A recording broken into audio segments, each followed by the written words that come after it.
नमस्कार दोस्तों। यूएस के इस एक मूव से चाइनीज इकोनॉमी को इतना बड़ा झटका लगा है जिसकी कल्पना भी नहीं की जा सकती। और आपको पता होगा एक जो बहुत बड़ा टेरिफ वॉर चल रहा था बिटवीन यूएसए एंड चाइना, भैया उसने चाहे 34% है, उसने फिर और 50%, फिर ये बहुत एक आप कहते हैं बहुत मैसी वर्क चल रहा था। इस बीच डोनाल्ड ट्रंप ने कल रात को एक ऐसी अनाउंसमेंट की है जो पूरी की पूरी गेम को ही चेंज कर दिया। उन्होंने 90 डेज का एक पॉज लगा दिया है। मुझे लगता है ये खबर तो आपके पास आई चुकी होगी, लेकिन इसके साथ और भी कुछ इंटरेस्टिंग फैक्टर आपको पता होने चाहिए।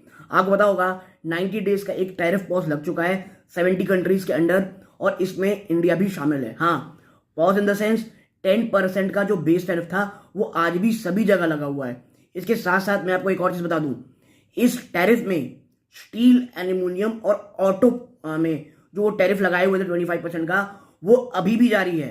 तो अगर आपको लग रहा है इससे पॉजिटिव असर होकर के टाटा मोटर्स को कोई बहुत ज्यादा पॉजिटिविटी होगी, नहीं, वहां पर स्टील, एल्यूमिनियम और ऑटो अभी भी वो टैरिफ के दायरे में आते हैं अप्रोक्सीमेटली ऑफ 25%। ओके, नाउ ये पॉजिटिव हुई। इसके साथ साथ यूरोप जो एक आपके साथ टैरिफ लगाने वाला जो अभी भी इफेक्ट में नहीं आया था, रेसिप्रोकल टैरिफ, वो भी अब पॉज हो चुका है।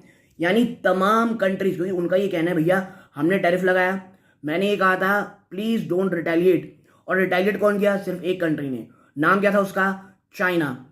125% टैरिफ उनमें लगा दिया गया है, और तमाम जो अन्य कंट्रीज हैं उसमें अब सिर्फ 10% का बेस टैरिफ है।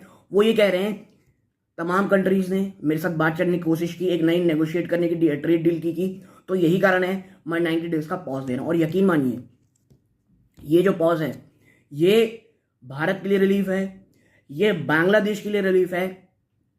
बट अगर आप मुझे पर्सनली पूछेंगे, जो सबसे बड़े देश हैं, आप कहते हैं जो सबसे बड़ा बेनिफिशियरी जो देश एशिया में हमारे आसपास, वो है वियतनाम। वियतनाम की स्थिति के लिए कभी और चर्चा करूंगा, बट हाँ, ये वियतनाम के लिए बहुत पॉजिटिव है।